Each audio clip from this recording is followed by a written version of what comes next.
Kandungan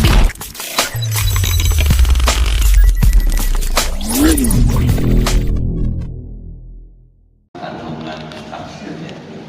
A'udzu billahi minasyaitonir rajim. A'udzu billahi minasyaitonir rajim. Bismillahirrahmanirrahim. Bismillahirrahmanirrahim. Ya ayyuhan nas.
Menjelaskan tentang deklarasi turunnya Quran, adanya Quran. Yang kedua, menjelaskan apa fungsinya Quran, buat apa Quran itu diturunkan. Yang ketiga, bagaimana menyikapi Quran itu. Patutnya, semestinya, sebaiknya kita bersikap kepada Allah dalam menghadapi Quran yang diturunkan melalui Nabi besar Muhammad SAW. Itu ayat-ayat yang terkait dengan hal ihwal dalam Quran. Tapi bagaimana manusia, orang-orang musyrikin menyikapinya? Bagaimana orang-orang tidak beriman menyikapinya? Kita lihat. A'udzu billahi minasyaitonir rajim. Bismillahirrahmanirrahim. Ya ayyuhan nas, hai manusia. Kalau kita lihat dari karakternya, ayat ini ayat makkiyah. Ya ayyuhan nas, hai sekalian manusia, bisa laki-laki, bisa perempuan, orang Timur Tengah maupun orang mana saja. Oleh Imam Jalalain dikasih tanya, hai ahla Makkah, hai orang-orang Mekah. Kenapa orang Mekah dipanggil dengan An-Nas? Karena manusia atau orang di Mekah itu masih bersifat heterogen, tidak sama. Ada yang beriman, ada yang kafir, ada yang musyrik, ada majusi, ada Yahudi, ada Nasrani. Sehingga dipanggil hai manusia. Jadi umum sifatnya. Qad ja'akum mau'izatun min rabbikum. Sesungguhnya telah datang kepada kamu pelajaran. Mau'izah min rabbikum, dari Tuhan kalian, dari Tuhanmu. Apa yang dimaksud pelajaran mau'izah dari Allah yang dari Tuhanmu itu? Kitabun fihi, ialah kitab yang di dalamnya malakum alaikum, apa yang berguna bagi kamu, malakum berguna buat kamu. Waalaikum dan apa ya, yang membawa mudarat kepada kamu, dikasih tahu. Quran itu isinya informasi, petunjuk apa yang bagus kamu lakukan dan apa yang bagus kamu tinggalkan. Katakan ya. Waktu Al-Quran yaitu Al-Quran. Jadi sampai di sini pahamnya apa? Allah memberikan informasi pengumuman resmi bahwasanya Allah telah menurunkan kitab suci yang isinya memberi manfaat kepada manusia, menjelaskan apa yang mudarat buat manusia. Wasyifa dawah lima fisudur, dan katanya penyembuh, obat. Jadi Quran itu diturunkan untuk menjadi obat penyembuh. Lima fisudur bagi penyakit-penyakit yang berada di dalam dada. Jadi Quran itu sifat obat.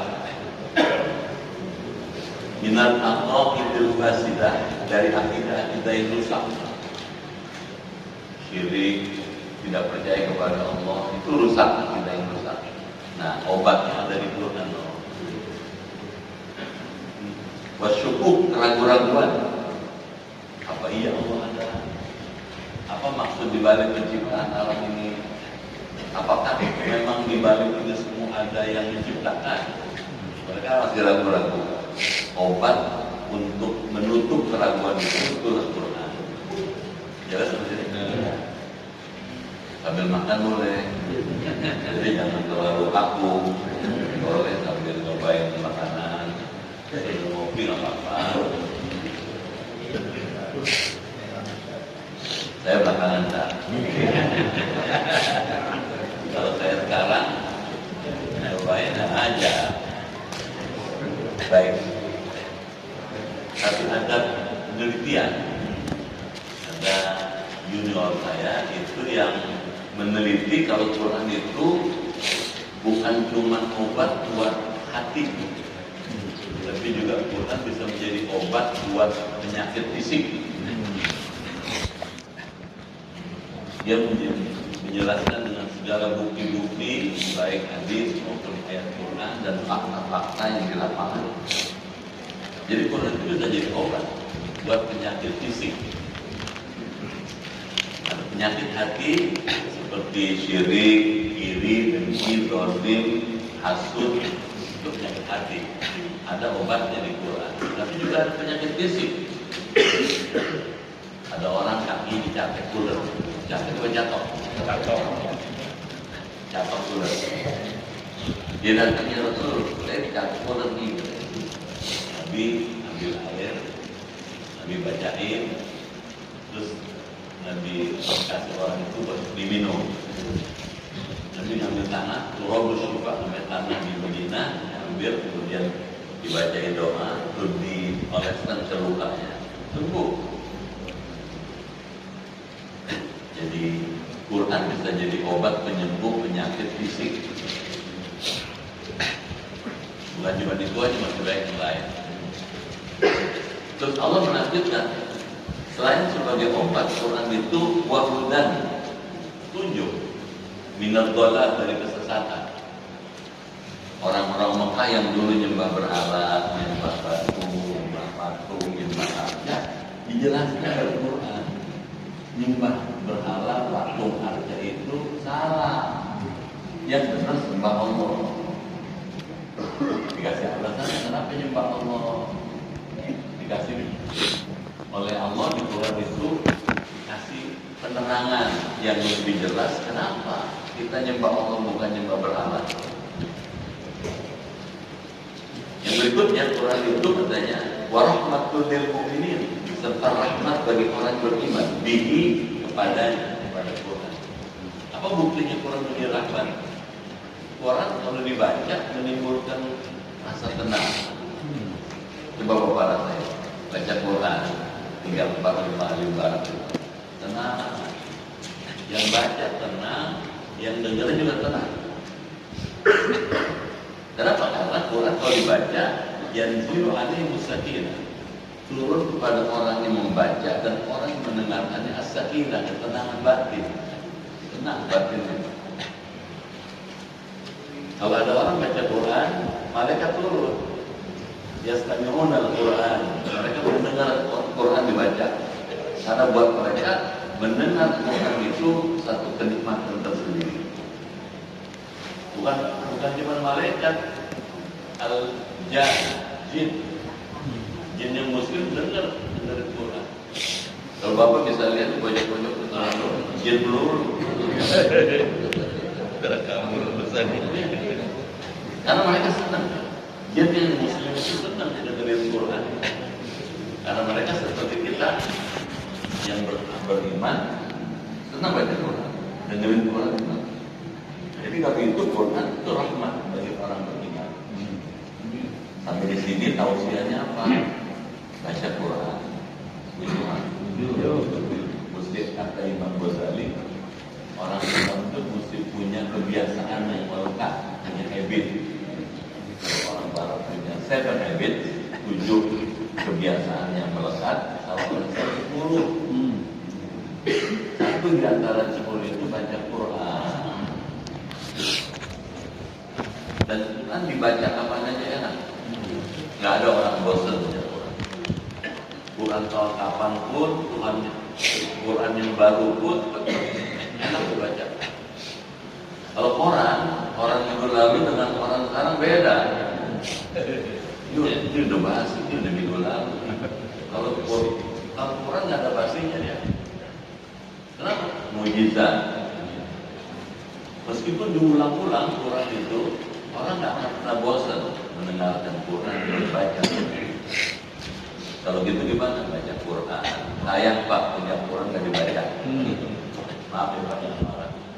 Satu-satunya mujizat Allah yang sampai sekarang masih terbukti mujizat Quran. Tongkat Nabi Musa nggak bisa lagi dibuktikan. Ketabiban Nabi Isa tidak lagi bisa dibuktikan. Tapi Quran meskipun Nabi Muhammad sudah wafat masih bisa dirasakan kebenarannya, mujizatnya sampai sekarang. Quran itu mujizat baca. Jangan marah ya. Beda rumah yang suka dibacain Quran dengan tiap hari dangdut.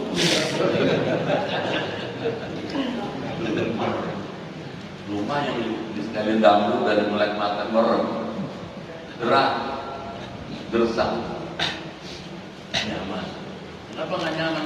Syaitan banyak. Itu menjadi sebab orang jadi munazah, bisa berantem, bisa berkelahi, bisa tukaran, bisa marah. Tapi kalau Quran enggak. Kenapa? Malaikat yang turun. Jadi baca Quran penting. Kan banyak di media sosial itu ada ustazah lagi baca Quran meninggal. Ada kan? Dia baca Quran, lagi baca Quran dia.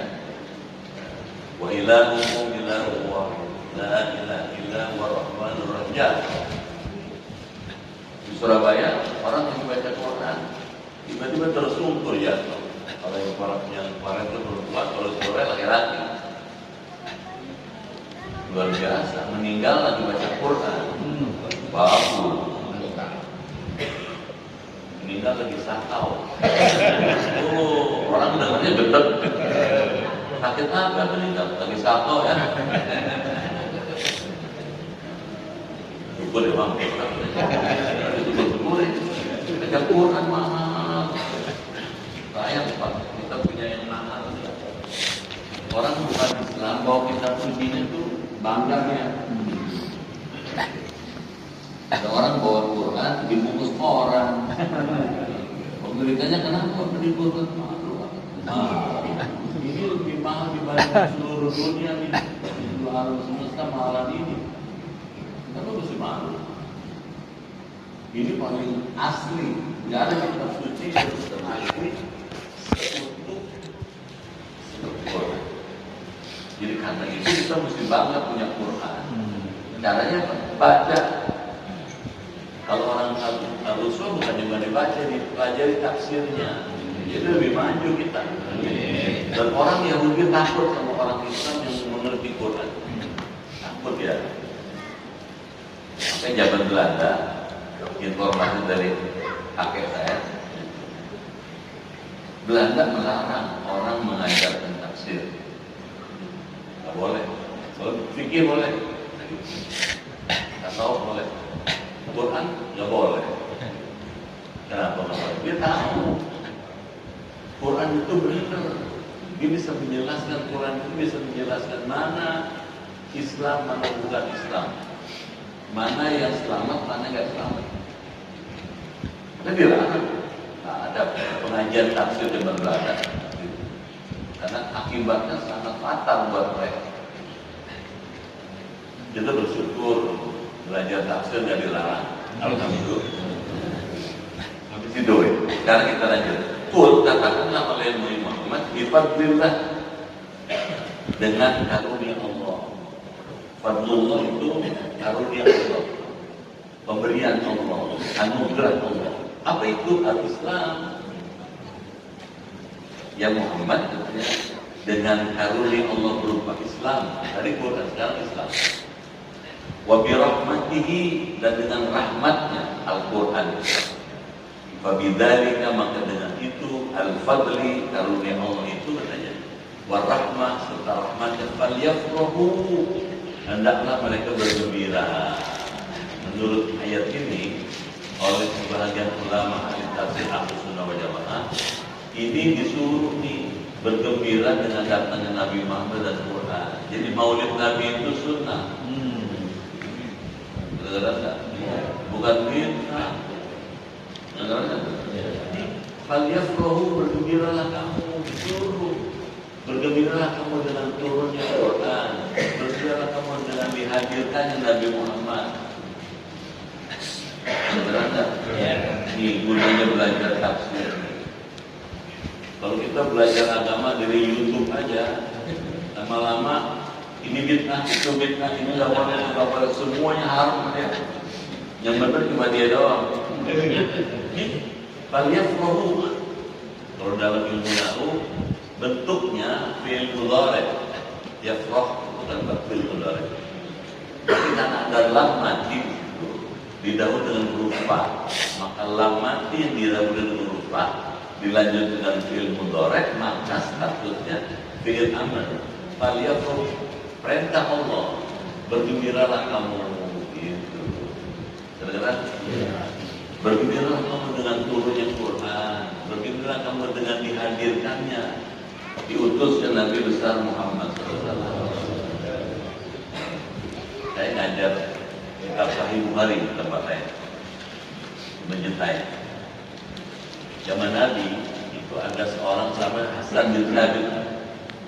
Hasan bin Thabit itu orang yang pintar bersyair, pintar memainkan puisi. Nabi pernah menyediain mimbar, ya Hasan katanya, ayitku, bela Nabi, tolonglah. Kenapa Nabi Muhammad dibully, dikatain, dimaki-maki oleh orang-orang musyrikin? Hasan bin Thabit tampil dengan membawakan puisi. Puisinya itu mengandung pembelaan kepada Rasulullah. Kalau Bapak baca Barzanji, Syarafal Anam, Biba, gitu, Natal, itu isinya syair.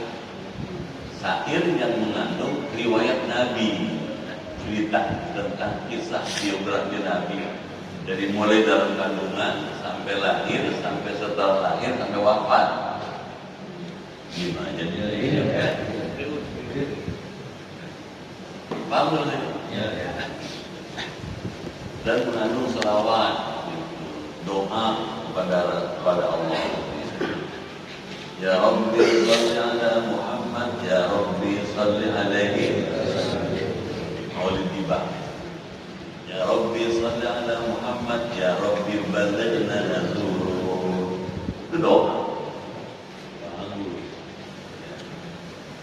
Orang yang macamnya kena kain.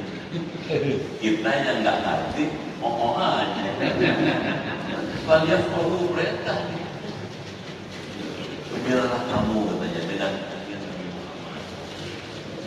dengan lahir Nabi besar Muhammad SAW.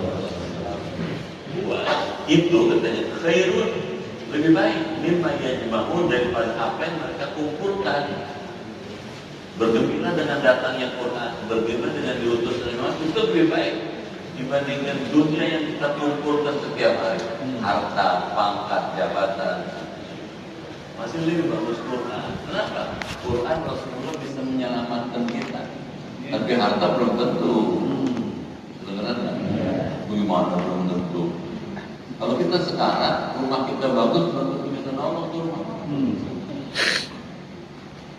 Kalau kita masuk ke kubur, mobil kita bagus, belum tentu bisa nolong. Tapi Quran yang kita baca, Nabi Muhammad yang kita suka baca selawat, bisa memberi syafaat kepada kita. Bacalah oleh Quran, Iqra'ul Quran, bacalah oleh Quran. Fa'innahu ya'ti yawmal qiyamah syafi'an nasabi. Karena sesungguhnya Quran itu akan datang nanti di hari kiamat membawa syafaat, memberi syafaat kepada pembacanya. Amin. Ya Rabbal. Jadi kalau kita ingin ditolong Quran, ditolong Allah melalui Quran, baca Quran. Kalau kepengen mendapat syafaat Rasulnya, baca selawat. Setuju nggak? Apa-apa, baca selawat sehari minimal 100 kali. Diam aja. Banyak amat 100 kali. Orang kalau cinta sama Rasul baru 100 kan sedikit. Beneran nggak? Ada orang 40.000 kali selawat per hari. Emang nggak bosan baca 40.000 kali? Enggak lah. Bapak kalau cinta sama istri, bapak panggil tuh istri, senang aja bukan? Namanya Maimunah, pakai Pak Mumun.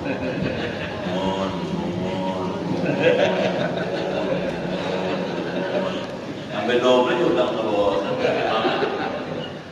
Berapa? Kita aja sama Mumun. Beneran nggak? Sama kita kalau cinta sama Rasul kita baca ribuan kali nggak bosan. Kenapa? Senang. Setiap kita baca timbul rasa cintanya menggelora. Plus,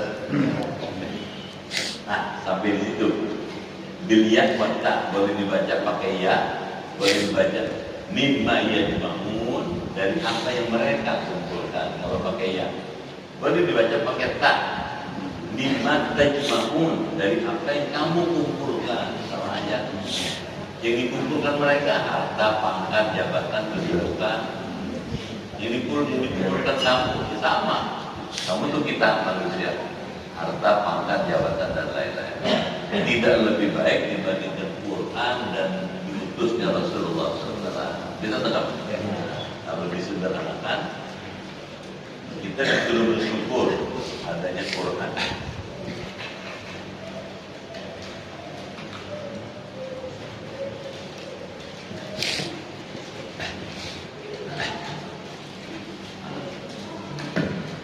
Al-Quran itu punya fungsi satu sebagai mau'izah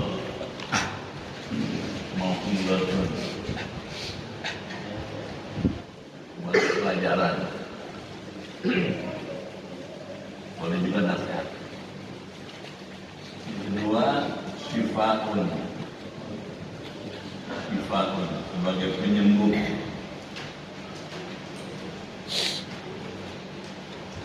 Ketiga, sebagai hudan, petunjuk. Yang keempat, sebagai rahmatun, rahmat sebagai pemberian Allah. Ini Quran fungsinya kayak begini. Semua ini sangat dibutuhkan oleh manusia. Hajatan lakum. Ini sangat dibutuhkan.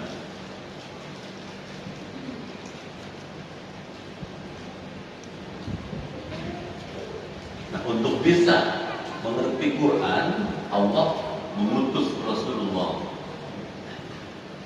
Rasulullah.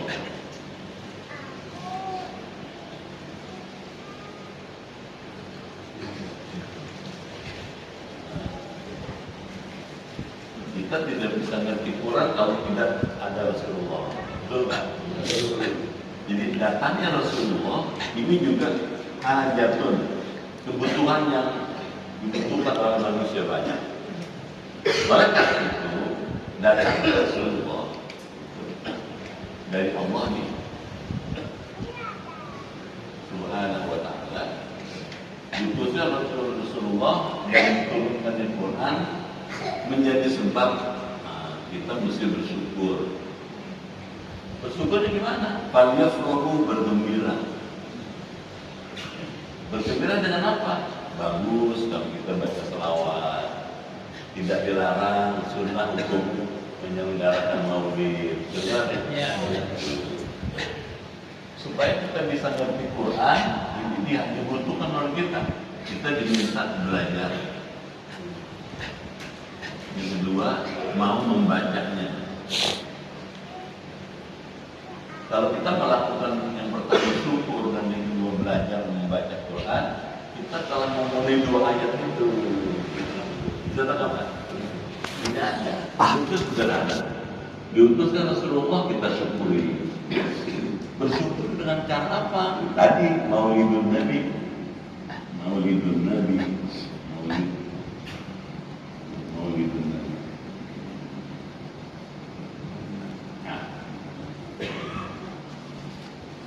Jadi maulid bagus.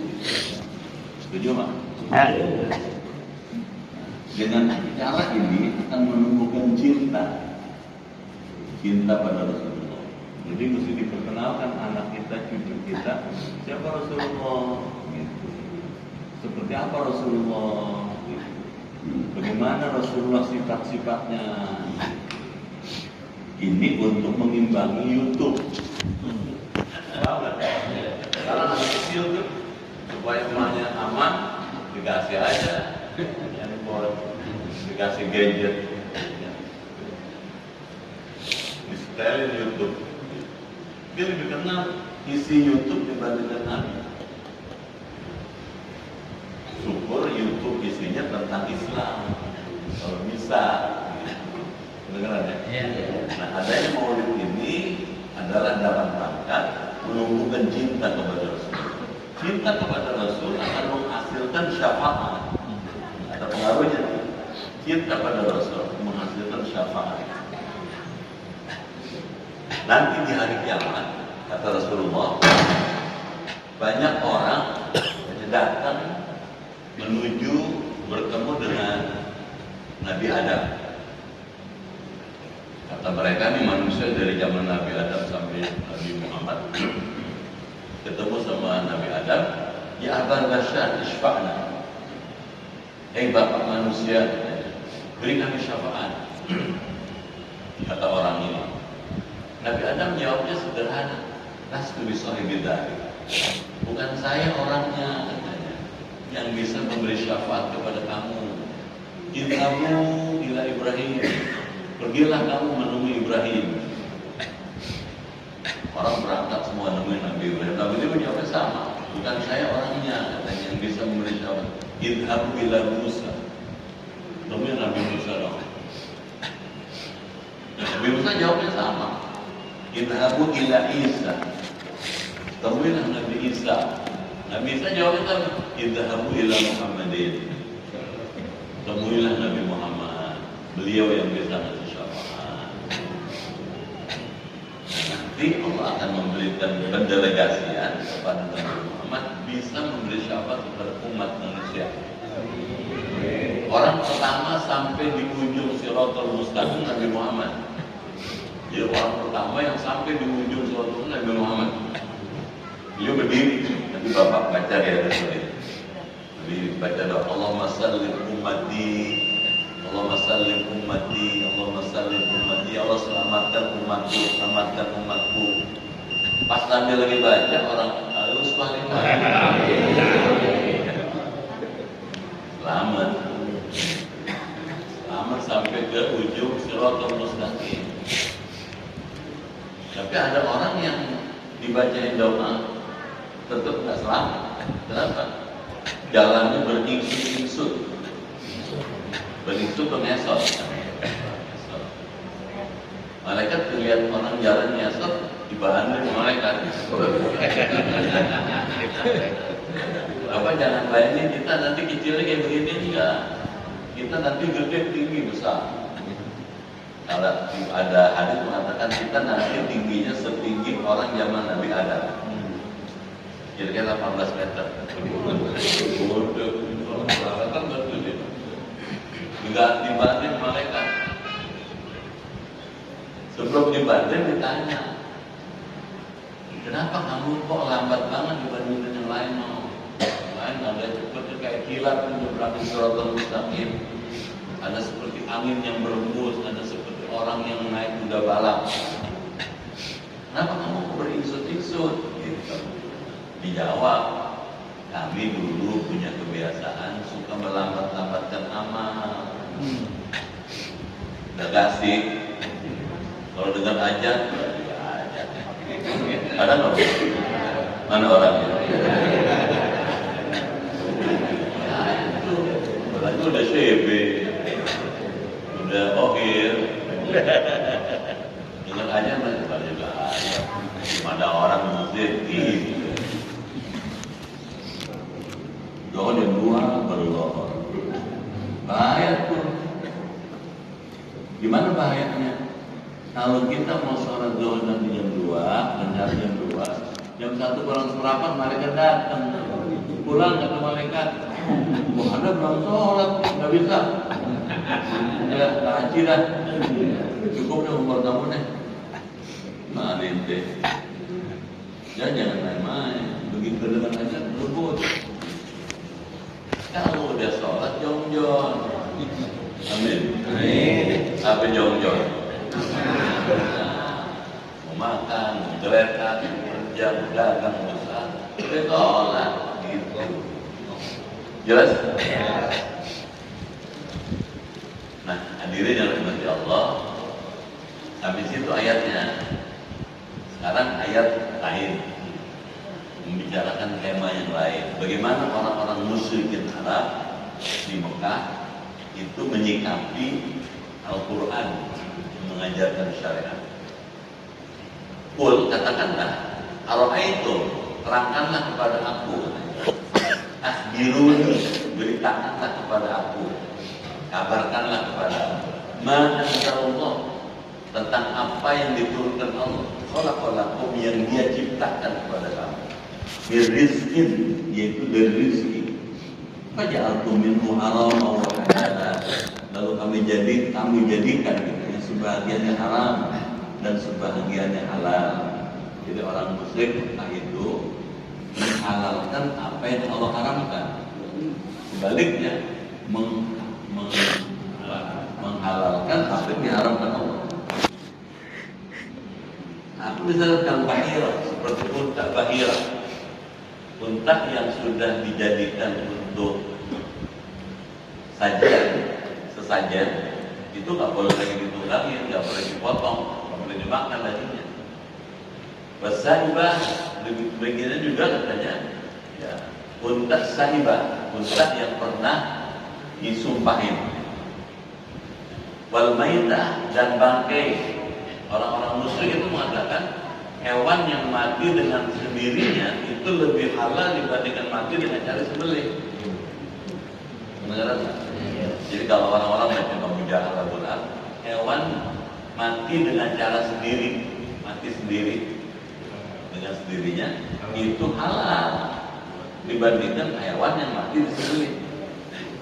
Kalau mati sendiri kan memang dikehendaki matinya, tapi kalau mati disembelih disengaja, dipaksa. Kalau Quran bilang hewan yang mati dengan cara disembelih itu halal. Sementara hewan yang mati dengan cara sendiri, bangkai. Kalau bangkai haram hukumnya. Orang muslim mengatakan bangkai halal. Beneran kan? Sembelihan justru haram. Ada penelitian di barat sana. Hewan yang disembelih itu lebih suka, jadi hewannya suka, senang dengan cara disembelih karena darahnya keluar, dibandingkan yang mati dengan sendirinya. Kalau hewan mati dengan sendirinya, darahnya mengendap di dalam badannya, dan itu menjadi sebab munculnya penyakit. Jadi bagus sembelih. Orang Muslim bilang bangkai itu halal, kan dibolak-balik. Bolehlah, katakanlah, apakah Allah adilalakum telah mengizinkan kepada kamu tidak tentang hal itu? Maksudnya mana dalilnya, mana petunjuknya dari Allah kalau bangkai itu halal? Bitahmil wa tahrim, dengan menghalalkan dan mengharamkan. Mana ayatnya? Itu ditantangin. Lah, pasti tidak ada. Allah tidak pernah mengizinkan itu. Bahkan bal alallahi taftarun, kepada Allah kamu mengada-adakan. Jadi mereka bikin takjibun, mendustakan Allah binisbah dzalik ilaih, dengan mengatakan yang demikian kepada Allah. Kata mereka, bangkai itu halal menurut Allah, kata mereka. Itu tahu nggak? Orang macam Abu Jahal, orang tahu kalau Allah ada. Dengar nggak? Ya. Tahu dia kalau Allah ada, tapi dia nggak nyembah Allah, dia nyembah Lata, Manat, Uzza. Kata mereka, bangkai itu oleh Allah dibolehkan. Menurut Quran, tasdaru, kamu mengada-ada. Allah nggak pernah ngomong gitu. Yang benar Allah nyuruh kita menyembelih. Jelas? Jelas. Wa ma dhannul ladzina yaftaruna 'ala Allahil kadzib. Apakah dugaan orang-orang yang mengada-adakan kebohongan terhadap Allah? Ayyu syai'in dhannu bihi. Artinya apakah dugaan mereka dengan istirah itu, dengan mengada-adakan itu? Yaumul kiamat, pada hari kiamat. Ayyahsibuna, bahwa mereka menduganya, annahu la yu'aqibum lah, bahwa Allah tidak akan menyiksa mereka. Tidak demikian. Jadi Allah tak pernah mengatakan bangkai itu halal. Kalau begitu mereka akan dapat azab di hari kiamat. Kenapa? Mengatakan sesuatu yang Allah tidak pernah mengatakannya. Jelas? Menghalalkan sesuatu yang oleh Allah diharamkan. Bangkai itu haram. Kira-kira ya? Inna Allah ladzu fadlin 'alan nas. Sesungguhnya Allah benar-benar mempunyai karunia yang dilimpahkan kepada manusia, biimhadihim, dengan menangguhkan mereka, wal in'am alaihim, dan memberi nikmat kepada mereka. Maksudnya gimana? Orang macam Abu Jahal, Abu Lahab sengaja nggak langsung disiksa. Benar? Nggak langsung disiksa karena Allah Halim, Allah penyantun. Kalau Allah bengis, bikin hal-hal yang tidak benar, langsung dimatikan. Benar kan? Allah nggak bengis, dibiarin saja. Diharapkan besok lusa dia sadar. Kalau sudah sampai batas waktunya nggak sadar-sadar, ya baru. Orang macam Abu Jahal sudah dikasih kesempatan untuk bertobat, setiap hari ketemu Nabi, tapi dia nggak percaya sama Nabi. Setiap hari dengar Nabi baca menyampaikan, tapi dia nggak percaya. Orang Al-Usmah kita nggak pernah ketemu Nabi, tapi percaya kalau Nabi benar. Lebih mulia orang Al-Usmah dibandingkan Abu Jahal. Kita nggak pernah melihat Nabi Muhammad, tapi kita percaya yang benar. Lebih mulia kita. Kalau ketemu Nabi percaya, pantas ketemu, ngelihat, ngedengar Quran itu diterima oleh Rasulullah. Kita nggak pernah melihat, tapi percaya. Tapi lebih bagus kita. Makanya lebih mulia orang Al-Usmah dibandingkan Abu Lahab. Pertahankan itu. Walakin aktsaruhum la yashkurun, tetapi kebanyakan mereka tidak mensyukurinya. Jadi banyak orang tidak bersyukur kepada Allah. Maksudnya apa? Tidak mau menerima syariat yang diajarkan Allah. Di Quran ini kalau disederhanakan, dia isinya isinya Quran, satu mengandung akidah, keyakinan, isinya di. Yang kedua mengandung syariat,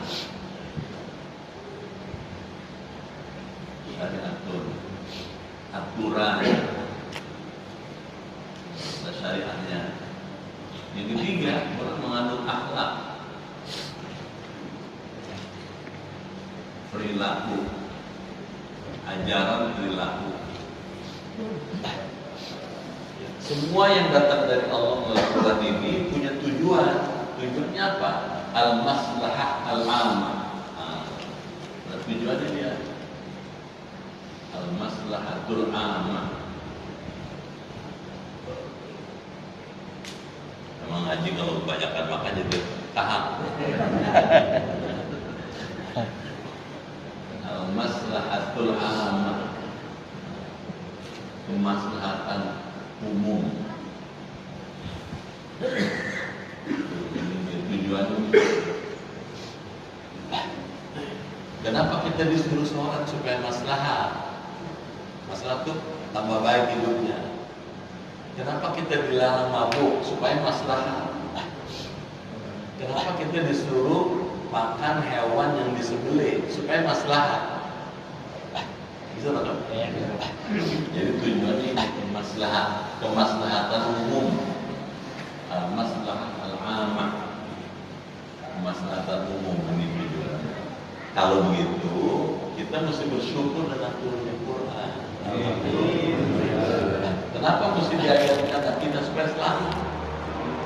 Yang disebut Allah, innani anallah, sesungguhnya saya adalah Allah.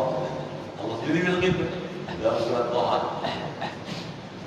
La ilaha illa ana, tidak ada Tuhan lain yang disembah kecuali saya. Fa'budni, oleh karena itu ibadahlah kepada aku, sembahlah aku kepada Allah. Wa aqimis sholata lidzikri, tegakkanlah sholat untuk mengingat aku. Berdasarkan ayat itu, akidah ini mengajarkan syariat. Syariat itu mengajarkan akhlak. Ada semua di Quran. Kalau begitu, belajar Quran udah benar. Jangan nggak belajar. Amin. Ya Rabbal Alamin. Ya bersyukur cara itu mempelajari Quran itu. Sampai sini ya. Boleh tanya deh.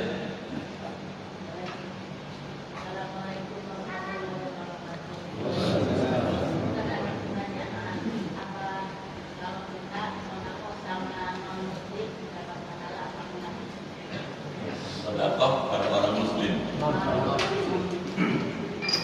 Ya. Dapat pahala nggak kita kalau berbuat baik? Bisa sedekah, bisa menyapa pada orang bukan muslim. Bawahnya ada pahalanya. Ada hadis kan likul lidika bidin rabbul. Tiap-tiap makhluk yang punya hati ada pahala kalau kita berbuat baik. Misalnya nih, ibu tinggal di Ketujuh PIE 745 7. Tetangga ibu bukan muslim, mungkin nggak? Ibu lewat depan rumahnya, dia lagi pada ngeloneng depan rumahnya. Ibu menyapa, selamat pagi ibu, dan apa belum? Menyapa begitu, itu bentuk kesantunan, sopan santun kita sebagai tetangga. Boleh nggak? Boleh. Dapat pahala nggak kita dapat? Karena kebaikan. Jelas? Ya. Syekh Muhammad Al-Allan, ini kitabnya bisa pegang. Namanya Dalilul Falihin.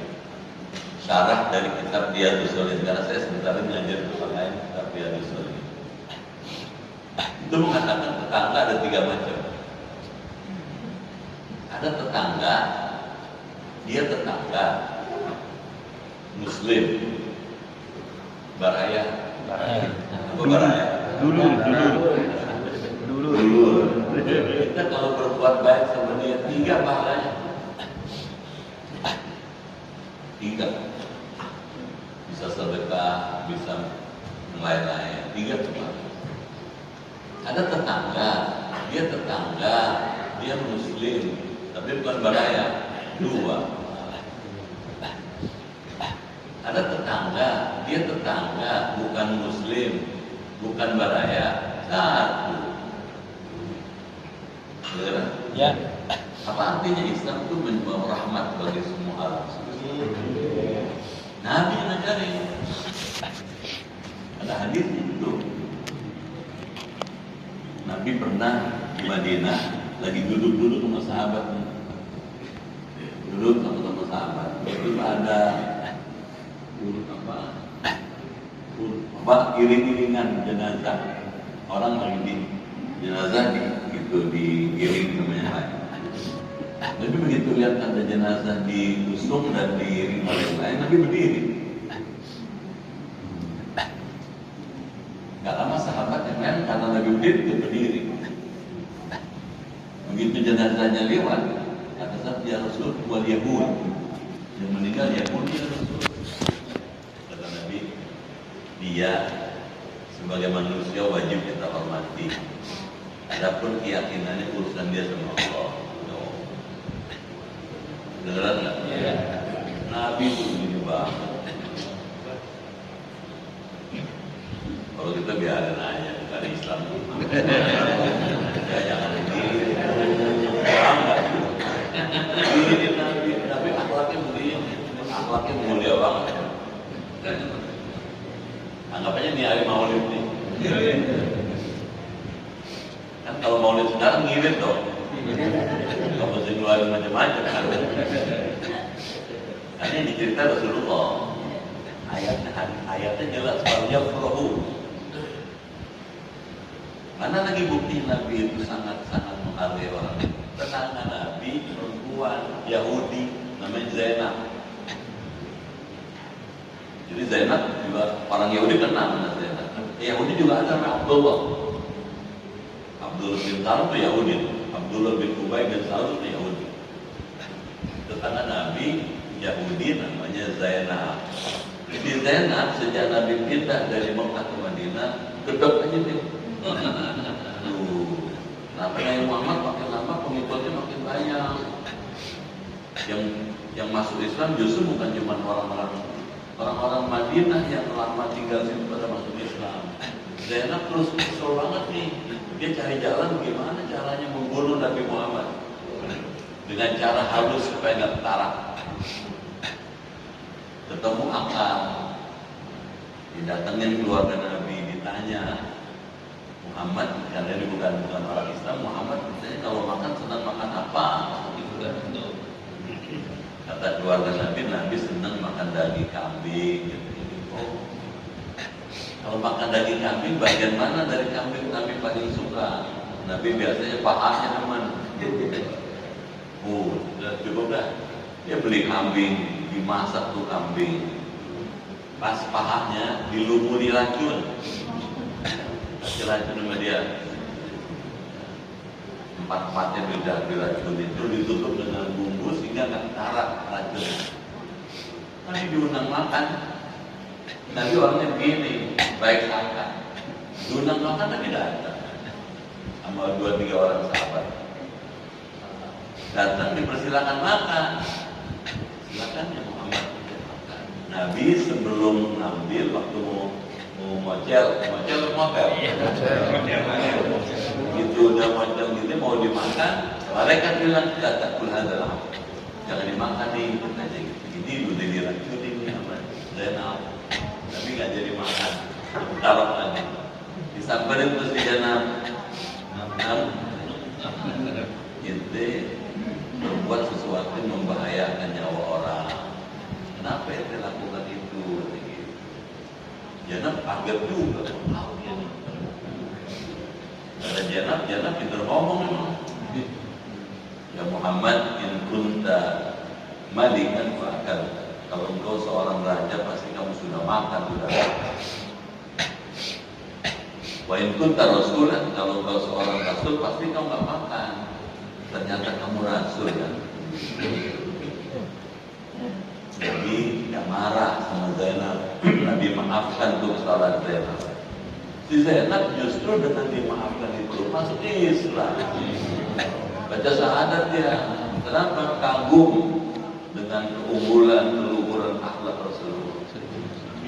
Tuh, masuk Islam dia. Kenapa? Karena mulianya Rasulullah. Coba para Nabi Munis di bahasanya tuh. Sikat. Tembak aja dia. Enggak, Nabi begini. Jadi berbuat baik sama orang, akhlak Islam justru membuat Islam itu luhur mulia. Gak perlu dimarahin, gak perlu disakitin, gak perlu. Dengan dakwah bilhal, paham itu? Gitu ya? Oh boleh. Betul.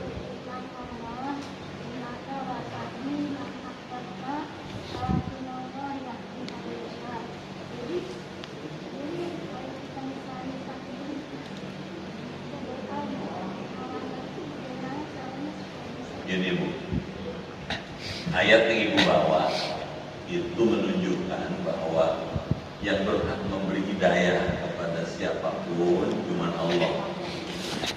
Meskipun Nabi sayang, cinta kepada pamannya, tapi kalau Allah menghendaki lain, maka yang berhak itu kehendak Allah, masyiatnya, iradatnya Allah. Meski begitu, Nabi Muhammad tetap berusaha. Paman Nabi Abi Thalib tetap dibisikin. Jadi Abi Thalib pada waktu menjelang wafat itu Nabi hadir menyaksikan sekaratnya Abu Thalib. Di kakinya Abu Thalib ada Abu Lahab, karena ada adiknya, Abu Lahab adiknya Abu Thalib. Kalau bahasa kita kucingnya Nabi, Abu Thalib kucingnya Nabi, Abu Lahab kucingnya juga. Nabi lihat ya Abu Thalib lagi sekarat, dibisikin sama Nabi. La ilaha illallah Muhammadur Rasulullah. Gitu kata Nabi ke kupingnya Abu Thalib. Abu Lahab narik kaki, jangan lu dengerin. Gatas mah, jangan dengerin. Gitu coba. Di depan Nabi tuh sampai begitu tuh. Nabi itu keponakannya Abu Lahab, keponakannya Abu Thalib. Abu Thalib ingin diselamatkan oleh Rasulullah dengan membaca kalimat tauhid. Nabi berjuang berusaha menyelamatkan. Kenapa? Karena Abu Thalib jasanya besar buat Nabi. Ketika ibunda Nabi wafat, Nabi diasuh oleh kakeknya Abdul Muttalib. Ketika Abdul Muttalib wafat umur 6 tahun, Nabi Muhammad diasuh oleh Abu Thalib sampai Nabi jadi Rasul, sampai wafat. Kan Nabi kepengen dong berbuat baik kepada pamannya. Nah, Allah kemudian menengahi kesungguhan Nabi untuk memberi petunjuk pada pamannya yang ketika itu belum mengucapkan syahadat, ditengahi dengan mengucapkan tadi. Walakin, tapi katanya yahdi may yasha, hanya Allah yang bisa memberi petunjuk siapa orang yang dia kehendaki. Maksudnya apa? Hidayah itu ada dari Allah datangnya. Kita manusia punya tugas mengajak, menerangkan, menjelaskan. Petunjuk seperti dari Allah. Kita nggak bisa maksa. Itu maksudnya Ibu. Kalau kita punya kerabat, saudara, kita ajak dia untuk ibadah, sholat, tetap tidak berubah, tetap kita mesti terus berjuang supaya dia mau sholat. Paham ya? Apalagi itu udah Islam, saudara kita Muslim. Ini belum menyatakan 2 kalimat syahadat. Tapi ada ahli sejarah mengatakan bahwa meskipun secara formal, secara resmi, Abu Thalib belum pernah mengucapkan syahadat, tapi dengan sikap Abu Thalib yang selama ini mengasuh, membesarkan, merawat, mendidik, mengajarkan Nabi, itu sudah dianggap dia cenderung pada Islam. Meskipun secara formal belum, tapi secara informal dia mengakui Nabi Muhammad itu memang Rasul. Pernah nih, lagi Nabi Muhammad lagi duduk itu Abu Thalib bawain susu, gitu, minum susu. dengan makanan kue kakak dan kue. Kita sedang duduk malam-malam itu, terus tiba-tiba ada meteor. Tahu meteor ya? Iya. Ada bintang yang jatuh. Ditanya sama Abu Thalib, apa ini katanya? Apa ini? Maksudnya itulah katanya bintang yang Allah lepaskan untuk menahan laju usaha dari syaitan yang pada naik ke langit. Kagum tuh Abu Thalib dengan pengetahuan Nabi yang sebegitu jauh, dia nggak ngerti apa itu. Dan kagumnya Abu Thalib mengindikasikan pengakuan bahwa Nabi Muhammad itu Rasul.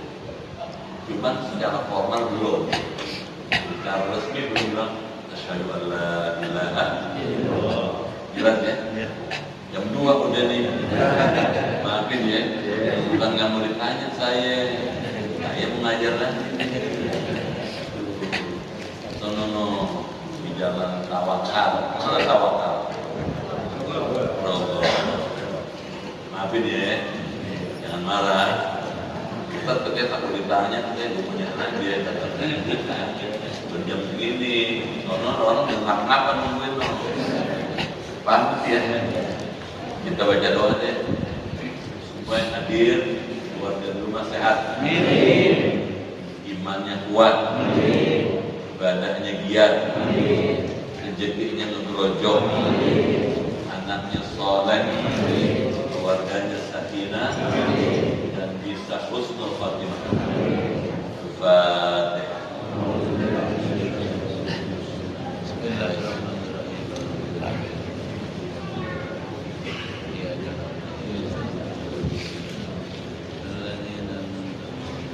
Bismillahirrahmanirrahim. Allahumma bihaqqil Qur'an wa bi kalamikal qadim wa bi Muhammadin khatamin nabiyyin wa bi haqqi ummil Qur'an. Allimna al-Qur'an, allimna al-Qur'an wa faqihna fid din wa allimna ta'wil wa bina ila sawa'is sabil.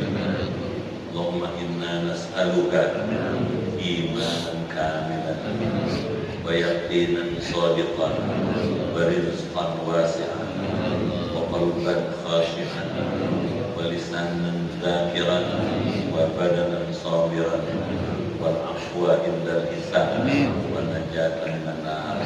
Allahumma khtim lana bi husnil khatimah wa la takhtim alaina bis su'il khatimah. Rabbana atina fid dunya hasanah wa fil akhirati hasanah wa qina adzabannar. Walhamdulillahi rabbil alamin. Sebelum ditutup 2 hari yang lalu, kemarin sore saya dikirimin oleh